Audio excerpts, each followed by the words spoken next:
Hello YouTube. So today I will be explaining you how the virus HIV spreads in the human body and how it is treated.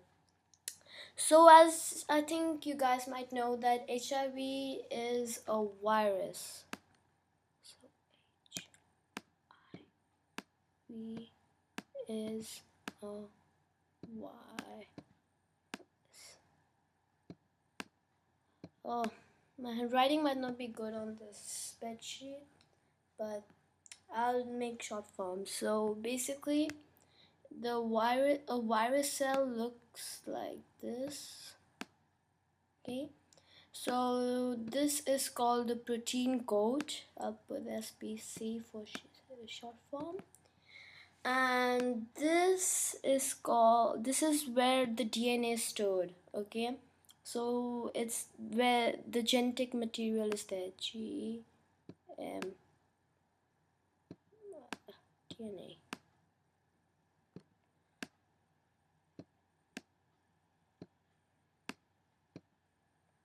Okay, so the DNA contains the genetic code of the virus cell, which gives it all the functions to do.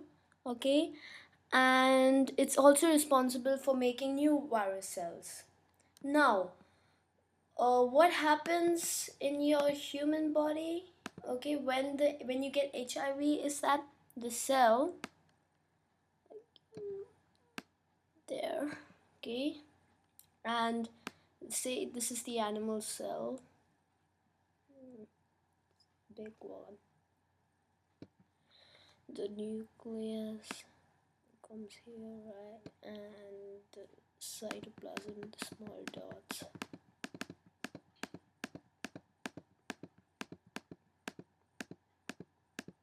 And the mitochondria. M for mitochondria, N for nucleus, C for and the endoplasmic reticulum, which is here. I'm not going to draw it because I won't need this in my explanation. So what the virus does, it contains the DNA in the genetic strip, as you see here. So what it does, as you know, the nucleus contains chromosomes. No, wait. The nucleus contains its own DNA, the human body's DNA. So what's the virus cell is basically going to change the DNA of the cell, okay, to make it friendly. So it injects DNA into the cell. So this is the virus for V. I'll just say HIV. Just call it the virus for V. Okay. So injects the DNA. This is the D for DNA. Okay, into the nucleus. Okay, as I said, N for nucleus.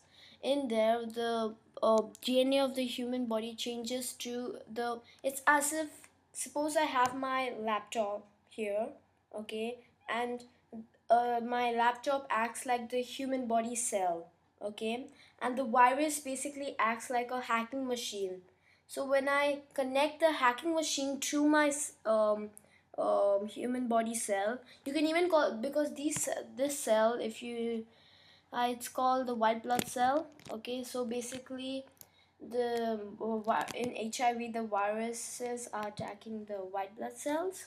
Okay, so it's like a hacking machine hacking the laptop. So like as I said, virus go like invading the nucleus is like the brain of the laptop, and the nucleus contains, as I said, DNA, which contains all the genetic codes to control the cell. So when the virus actually hacks this nucleus, I know I'm not using the right words, but when it hacks the nucleus, it's basically like it's taking away all the genetic codes, and now it can like take over the cell and control it.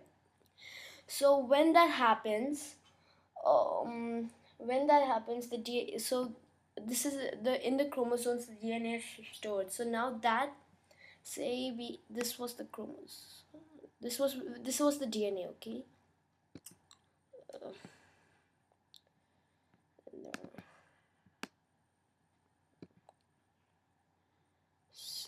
say this was the DNA, okay, the white blood cells DNA. Then this is the virus, okay, it's black. So what would it do is, suppose this was again the same thing, okay, then this would invade it, so it comes here and then invade the whole DNA and get all these genetic codes, and then as you see, then it can control the white blood cells. And what it does is, so what it does, okay, when it gets the code, it basically makes new viruses in the cell. So again, I'm making the same cell. This is not the virus cell, this is the white blood cell, okay. It's more circular, I'm just making it more circular. And like the HIV virus looked like this, okay, and it had that kind of curve, which is the genetic, so the DNA in that. And what it basically, just remember that the virus never has a nucleus, okay, but it knows which, when it goes into the human body, it knows which cell to attack. Like the human body can't trick the virus cell because the virus cell is too clever for it. Like if they because they know that a white blood cell will be different from a red blood cell, it knows the features of the white blood cell and therefore it can attack it, okay. So as I said, this is the HIV virus, okay. So what will it do? This is the nucleus of the white blood cell. It's already been invaded. It's like now the virus is taking control of the whole cell. Is going to start to form more viruses.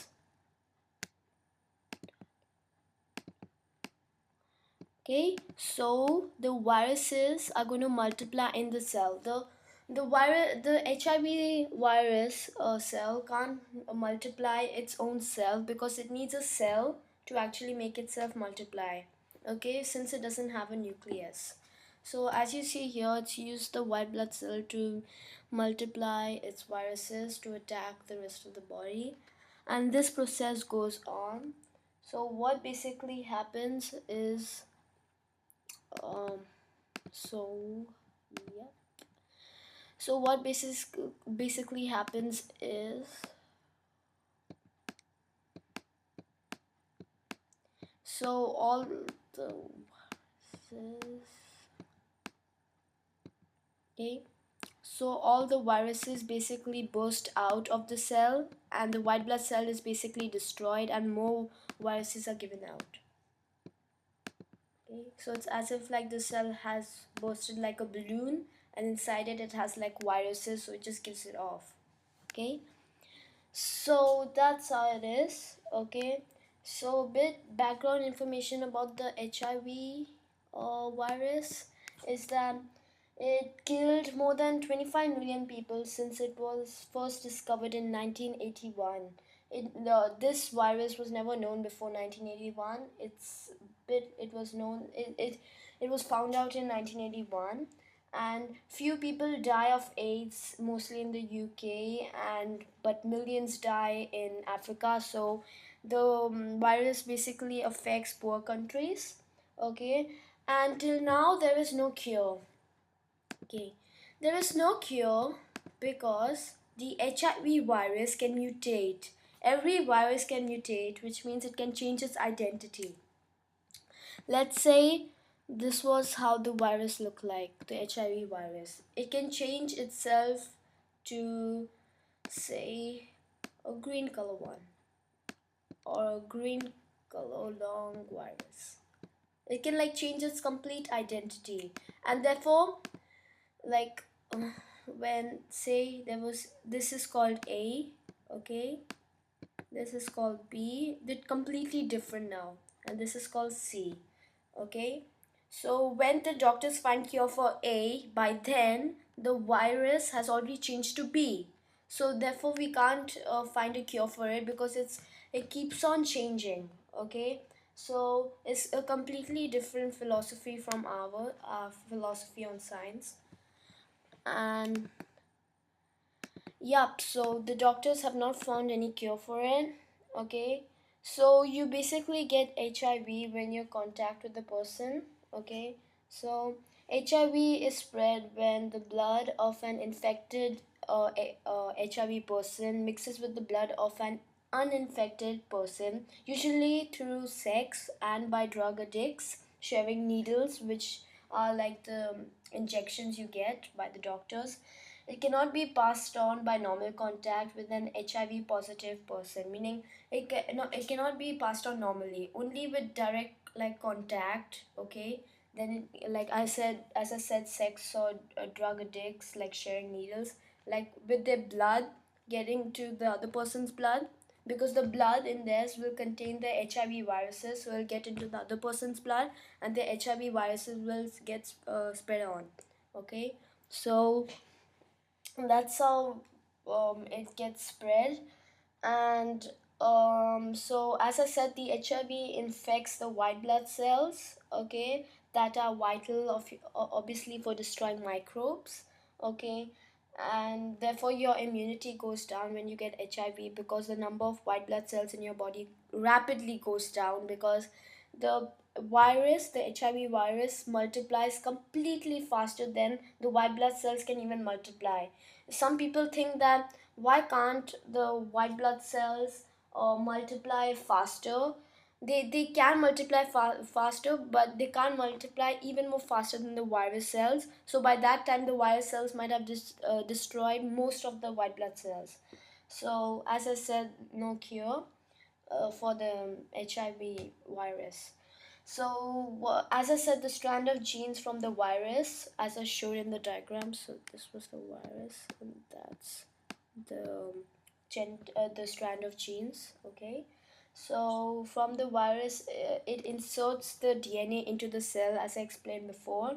Okay, this causes the cell to replicate the virus. As I explained, they hack the nucleus, control the cell, and cause them to replicate the viruses in the cell, and then the cell bursts, and then the virus spread. Okay, destroying the cell itself. So over many years, the virus destroys more and more white blood cells. When there are very few left, the body cannot defend itself from microbes, and the person has AIDS, which is HIV. Same thing. Okay, so how is it treated? So drugs can basically keep the virus under control, but these are expensive and cannot be afforded by poor countries. As I said, the medicines can't be afforded there because they don't have enough money, especially in Africa, where I said AIDS is really common and it's a big problem there. This is not helped by some people denying the link between HIV and AIDS despite a lot of evidence. Okay, so it can't be sorted out. There's no cure. They give them medicines, given vaccinations to keep it away, but as I said, it won't really help much. Okay, so in 2006, the South African health minister told HIV positive people to eat garlic and beetroot to cure themselves. I'm not sure why, but I think garlic and beetroot contain some important nutrients which can kill, not kill the HIV but virus, but like can make more white blood cells or something like that. Yep. So that's basically today's topic on HIV. And thank you for watching my video. I hope now you have a small background about the virus HIV. And you might see online when you go to like web pages about donating money for poor people who have HIV. I think you should do that because you should be happy with yourself that you're healthy and you don't have these kind of diseases. So you should like donate money. Okay, yep. So thank you for watching my video. I hope you enjoyed it, and now you know how the HIV affects the body and how can it be treated. Bye YouTube.